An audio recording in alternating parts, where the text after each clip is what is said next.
안녕하세요. 황쌤 일본 한자입니다. 오늘은 부스 머리 부분들에 대해서 함께 공부해 보도록 하겠습니다. 우선 머리 부분들을 보시면 여기 나와 있는 것처럼 이렇게 표기를 하셔도 좋고요.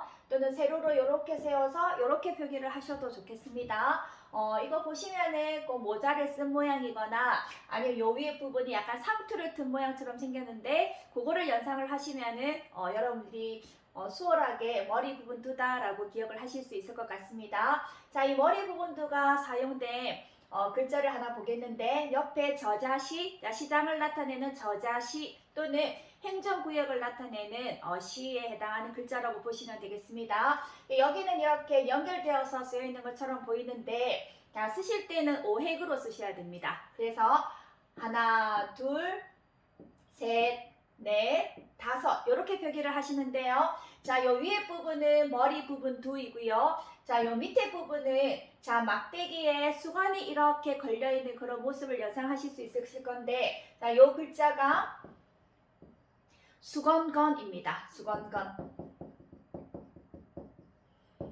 자, 해서 자, 요 저자시라는 글자는 자 머리에 수건을 두르고 물건을 가지고 가서 팔거나 물건을 사는 그런 시장이라고 여러분들이 외워주시면 되겠습니다. 자, 요 글자는 저자시입니다. 자, 저자시는 저 머리 부분 두와 수건건을 조합해서 만든 글자입니다. 자, 이 저자시는 우리가 아까 따로 떼서 오획으로 표기를 했는데 이것과 사획으로 표기가 되면 글자가 다른 글자가 됩니다. 그래서 이렇게 하나, 둘, 셋, 넷 이런 글자가 있는데 언뜻 보면 요 글자랑 요 글자랑 비슷하게 보이는데요. 이 사획으로 표기된 글자는 저자시가 아니라 슬갑불이라는 글자입니다. 우리가 슬이라고 하면 슬하의 자식이 몇 명이다 해서 슬이 무릎이라는 뜻을 나타내는데 이 슬갑은 바지 위에 껴있는 옷으로 무릎까지 오는 그런 가죽옷을 뜻한다고 합니다. 이 슬갑불은 어디서 쓰이느냐 하면 제가 아는 거에서는 예전에 중국의 진시황제 때 불로 장생약을 구하러 떠난 방사인 서불이라는 사람의 이름에 쓰이는 글자이기도 합니다. 그래서 이 사람 이름이 자 이렇게 돼 있는데 서시가 아니라 서불입니다. 서불. 그래서 이 글자가 오획이냐 사획이냐에 따라서 오획이 되면 저자시이고요. 사획이 되면은 슬갑불이라는 글자로 완전히 다른 글자로 표기가 되니까 여러분들이 그것도 함께 기억해 주시면 좋겠습니다. 자, 그러면 이 저자시는 우리가 아까 행정구역을 나타낼 때 시라는 표현을 썼다고 했잖아요. 그래서 시민이라고 할 때도 쓸 수가 있겠네요. 시민이라고 한다든지. 자, 그래서 저자시, 시라고 발음을 할 때는 시하고 발음을 합니다. 그래서 아까 시민이다 하면 시민이라고 발음을 하시면 되고요. 그 다음 우리가 저자시, 아까 시장이라는 표현이라고 했잖아요. 그래서 시장, 시장이라는 단어를 이렇게 쓰면 시. 자, 음독으로 읽었을 때는 시, 그 다음에 또 음독으로 읽어서 조 하고 발음을 해서요. 시조라는 단어가 있습니다. 이 시조라는 표현은 우리가 물건을 가서 돈을 주면서 거래를 하는 그런 시장이 아니라 어떤 수요만을 나타내거나 아니면 어떤 추상적인 시장, 무역시장이라든지 증권시장이라든지 국내시장이라든지 그런 시장일 때 주로 쓰는 표현입니다. 물론 우리가 직접 거래되는 시장일 때도 이 시조라는 발음을 쓰는 경우도 있기는 하지만 대부분은 그런 뜻으로 쓰인다라고 보시면 됩니다. 그래서 시장이라고 써서 시조라고 발음을 하고 그럼 우리가 가서 물건을 사거나 하는 그런 시장일 때는 똑같은 시장이라고 쓰시고요. 발음을 달리 하는데 우리가 저자시라고 했을 때 음으로 발음할 때는 시하고 발음을 하지만 뜻으로 발음할 때는 이치하고 발음을 합니다. 그래서 여기서는 아까 어떤 추상적인 시장일 때는 시조하고 발음을 했으나 자 우리가 어떤 직접 가서 거래를 하는 그런 시장, 물건을 사고 팔고 하는 그런 시장일 때는 요거를 이치하고 발음을 하고요. 요 앞을 훈독으로 발음을 했기 때문에 요 뒤에도 훈독으로 발음을 합니다. 그래서 요거를 바라고 발음을 해서 이치바라고 합니다. 이치바. 그래서 이치바와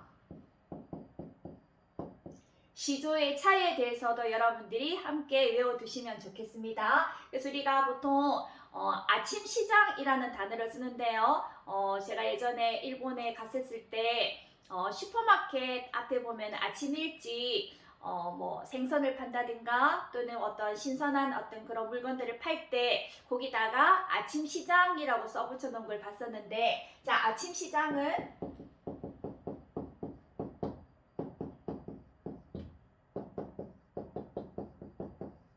아사이치라고 표현을 합니다. 아사이치. 자, 아사이치는 아침 시장이라는 뜻으로 쓰입니다. 자, 그래서 이 저자 시자는 이치 하고 발음을 하거나 시 하고 발음을 하고요. 자, 이치바 또는 시조의 차이도 여러분들이 함께 기억을 해주세요. 그러면 또 이 저자 시를 사용한 또 한자 두 가지를 보도록 하겠습니다. 왼쪽에 보시면 손인누이자라고 있습니다. 손인누이자. 물론 여자 자하고 또는 반여로 이루는 한 단어로 뭐 손아래 누이 매가 있는데 자매, 이 자매가 다 여자를 나타내기 때문에 왼쪽 편에는 다 여자여라는 글자가 자리를 잡고 있습니다. 그래서 손인누이자는 여자여가 있고요. 그 다음 오른쪽에 좀 전에 배웠던 저자시라는 글자가 있는데 보통 언니 또는 일본어에서는 이 글자가 언니도 되지만 남자아이가 부르면 누나라는 뜻도 있는데, 언니나 누나는 아무래도 동생들보다는 시장에 가서 심부름을 할 수 있는 그런 나이잖아요. 그래서 손인누이자에는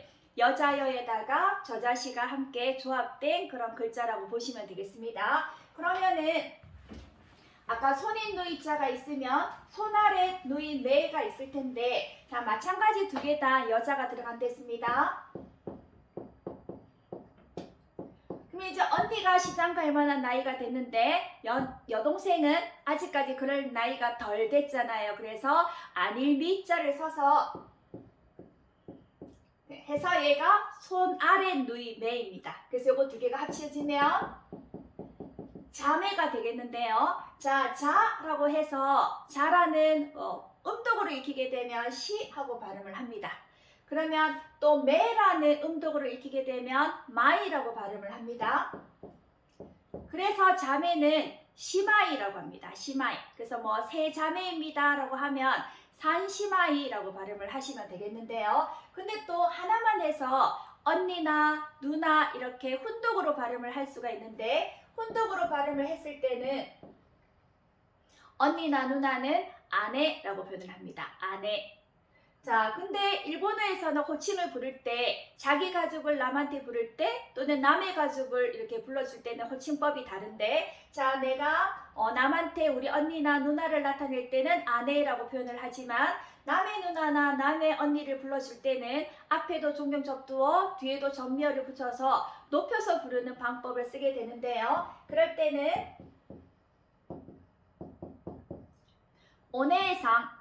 오네상이라고 발음을 해주시면 되겠습니다. 그래서 질문을 할 때는 오네상이라고 부르면 답할 때는 아내하고 여러분들이 바꿔서 대답을 하시면 되겠습니다.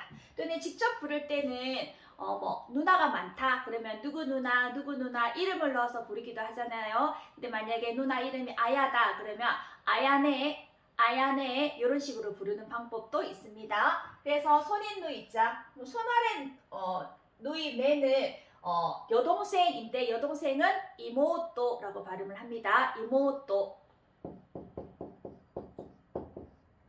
그러면 남의 여동생은 또 어떻게 발음하느냐? 이거는 간단해요. 뒤에다가 상만 붙여주시면 되는데, 자, 남의 여동생은 높여서 이모토상이라고 발음을 합니다. 그래서 손인누이자까지 여러분들이 같이 봤고요.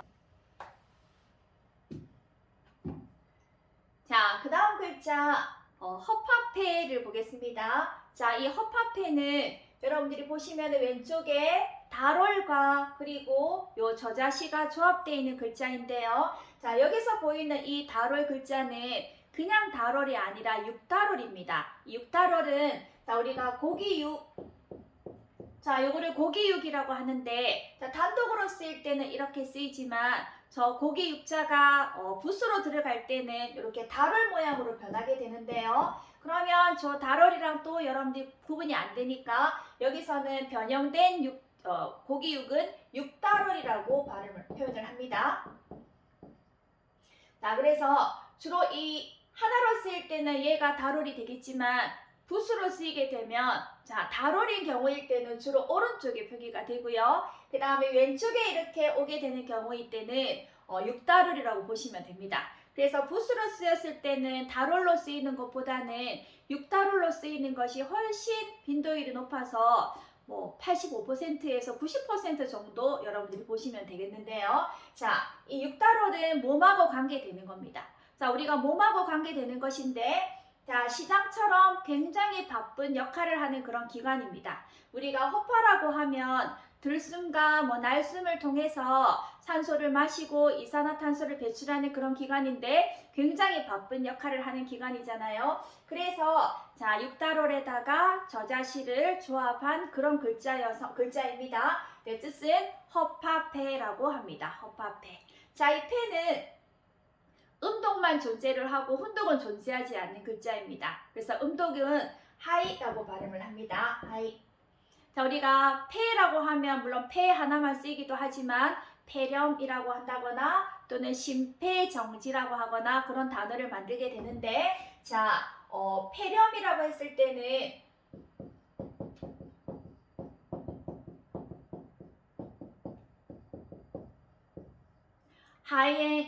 하이행이라고 발음을 합니다. 자, 요게 앞으로 왔을 때는 하이 하고 발음을 하지만 우리가 심폐라는 그런 단어일 때는요.